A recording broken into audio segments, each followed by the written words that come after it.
First of all, on Tuesday, we hosted the Presbyterian meeting as Robert announced with the meeting with dinner. After the meeting, many people came to me and thanked me for the great meal and for the great meeting and with great hospitality and welcoming hearts. So thank you so much, those who come and helped, and those who prayed for the meeting, and thank you. And thank you one more time. From November 4 to 6, I went to a retreat, pastoral retreat within PCC group. So the theme of the retreat was Sabbath as a lifestyle. We were able to reflect how we are to rest, how we are to spend time with God on Sabbath day. So thank you for all your understanding and all your generosity that I could take the time off and have the opportunity of learning and equipping myself. Thank you. However, from the retreat, there was one person coughing over there somewhere. And next morning I found myself coughing. So it lasted about 3 weeks. I'm still coughing, so be aware and don't come close to me. I wear a mask all the time when I come down. So Sabbath, how familiar is this to you? It is the number 4 commandment from 10 commandments. Keep the Sabbath day holy. This means take one day for God. Do not work and set aside this day to spend time with God. How do we spend time with God? What is the difference between rest and spend time with God? How do we use our Sabbath day? Usually, don't we catch up our house chores and enjoy freedom from work and come to church for an hour? And that's what usual Sunday, Sabbath day looks like for us. However, the commandment says, keep the Sabbath day holy. Holy. Holy? Holy, what does that mean? Holy means worthy of complete devotion or trust and worship. Holy means in the core to set aside, to be different. In today's John passage, Pilate, Roman governor of Judea, interrogates Jesus to find out his wrongdoings. So he asks in verse 33, "Are you the king of the Jews?" Jewish religious leaders could not accept Jesus' claim to be the Messiah. Messiah means the promised deliverer of Jewish nation. It was prophesied in the Old Testament. The Jewish nation longed for their deliverer. They want to be delivered from their Roman colonization. Because Jesus' enlightening teachings and great miracles with power, people wanted Jesus to save them. They hoped Jesus freed them from Roman colonization. The Romans put their own governors here and there in charge to rule people. Pontius Pilate was one of them. Pilate asked Jesus, "Are you the king of the Jews?"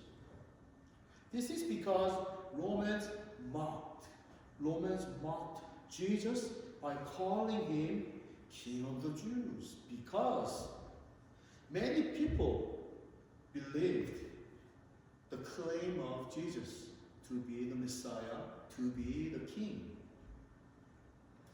and Son of God. Of course, on the other hand, Jewish leaders hated Jesus because of that claim. And they brought Jesus to Pontius Pilate the Roman governor of Judea, because they lacked the authority to execute Jesus themselves. To this question, are you the king of the Jews? Jesus answered in verse 36, my kingdom is not this world. You say that I am a king? For this I was born, and for this I came into the world, to testify to the truth. Everyone who belongs to the truth listens to my voice. For Jesus, being called the King of the Jews was not a big deal. He was clear of his true identity. He was born to be king, and he came to the earth to be the king, testifying the truth. Are we belonging to the truth that Jesus testifies? Are we listening to the voice of Jesus, who claims to be the King? This is one of the writings from Wilbur Rees, $3 worth of God. I'll share a short passage from it. I would like to buy $3 worth of God, please. Not enough to explode my soul or disturb my sleep, but just enough to equal a cup of warm milk or a snooze in the sunshine.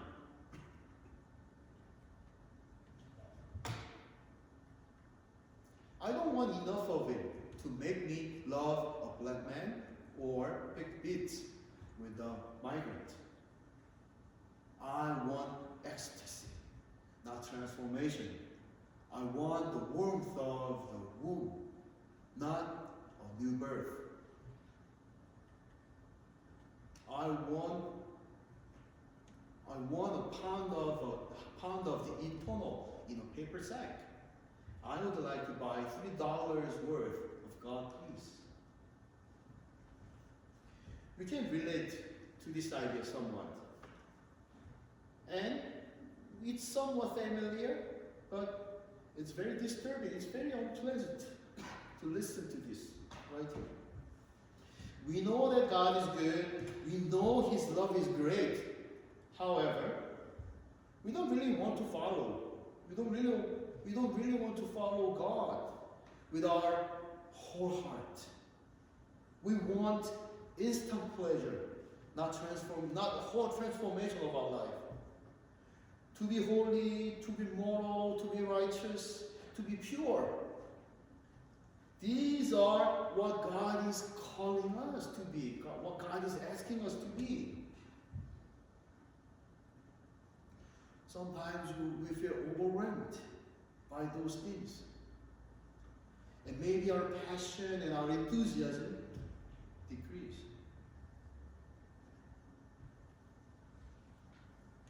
God's salvation is to accept Jesus as our King.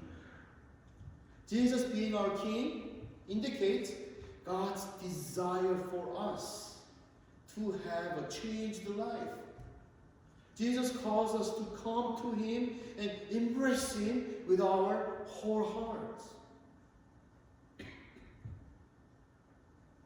How much of Jesus do we want to embrace? The grace and love of Jesus is pouring upon us like Niagara Falls. How much of grace and love do we want? Just like the writing of Wilbur Rees, are we going to satisfy with $3 worth of God? Like a cup of warm milk? To put the little ball cup on the Niagara Falls, pouring up? There are people who refused to have $3 worth of God only. These people embrace the value and teachings of God with their whole life. Some examples. American football player or baseball player. He changed to baseball later on. Tim Tebow, who was born in 1987. He's pretty young. He's not even 40 years old yet. He uses his platform to share the faith in God and serve others. Through the foundation he established Tim Tebow Foundation. He serves children in need. He helps orphans. He fights human trafficking. He does all these things as acts of faith in God, in his faith, in his service for God. He could have just make a big donations and enjoy his life.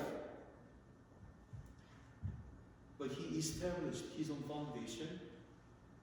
He provides actual help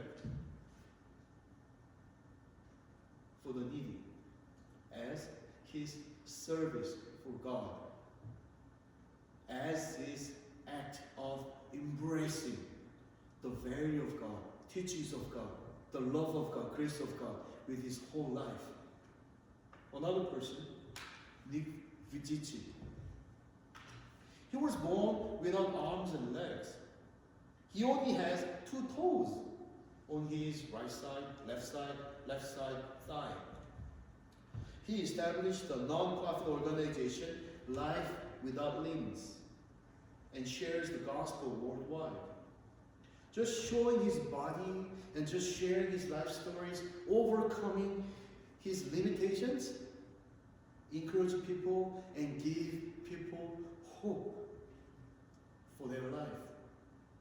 He dedicated his life to share hope and the purpose of God, no matter their circumstances. Think about it. It is very difficult to find the worst situation of life than this guy. For Tim Tebow or Nick Vujicic, how much is their Jesus? $3? Just a cup of warm milk? Or pint of something? No. Jesus is worth of their entire life. No, maybe no. Jesus is worth more than their entire lives. That's how worthy of Jesus for these guys. We're not talking about so-called saints of the world. Not just famous figures like Mother Teresa or missionary Jim Elliot. How much is your Jesus? Another example. I know an elderly couple who owns dry cleaner near my house. I know them from my old church. And the shop is very close to where I live, so sometimes I bring my shirts to them. One day, they said to me, because they have to open their shop so early in the morning, they cannot attend their own church's daily early morning prayer service. Some Korean churches has early morning prayer service, like 6 o'clock in the morning, sometimes 5:30.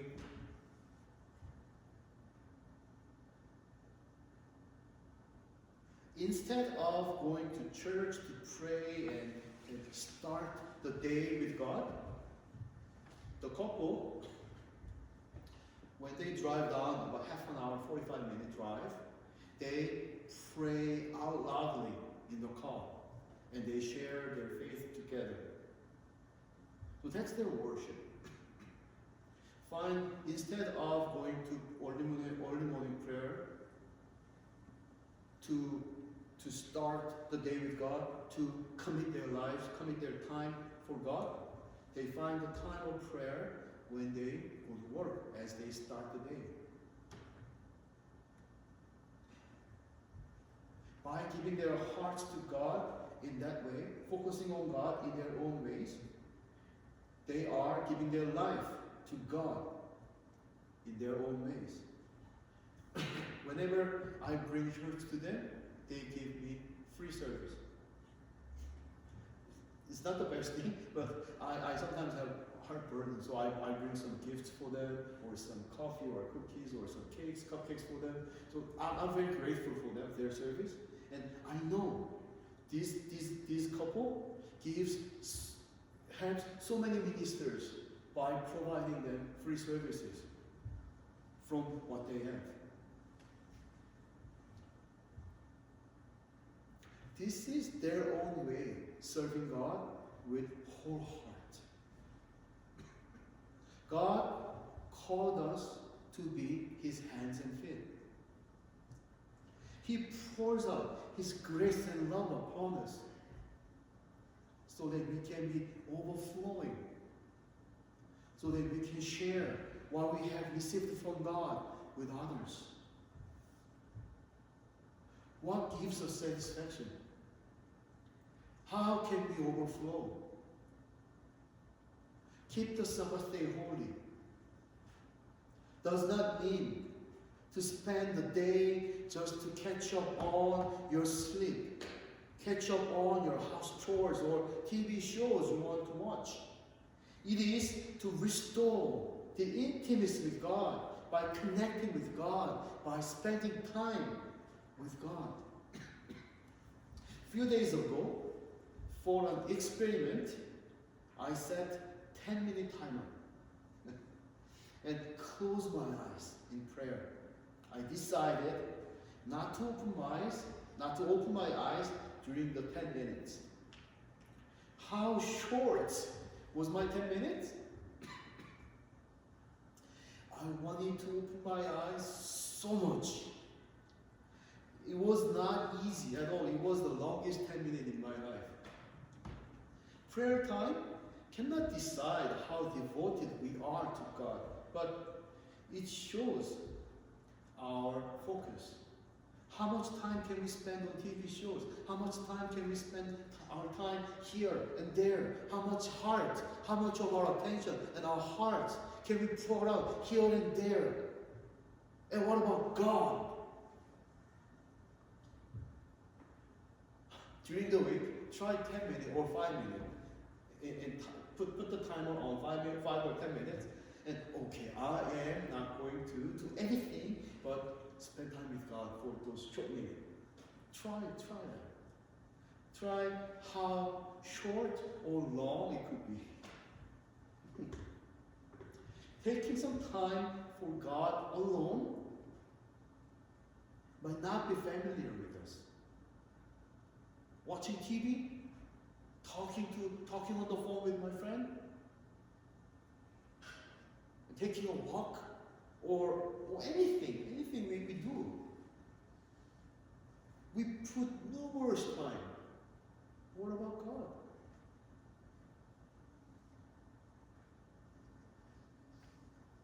We can have Jesus like a warm cup of milk, or we can have Jesus like Niagara Falls. How much are you filled up with Jesus? How comfortable are you embracing Jesus as your King? Embrace Jesus with your whole self. Connect with Him as keeping Sabbath day holy in God. May God guide you and lead you to His love and His life in His truth. This is a message of the Lord for us today. Let us come to God in praise. Praise is song prayer. Let's give our hearts to Him with response with this hymn. Hail our once rejected Jesus.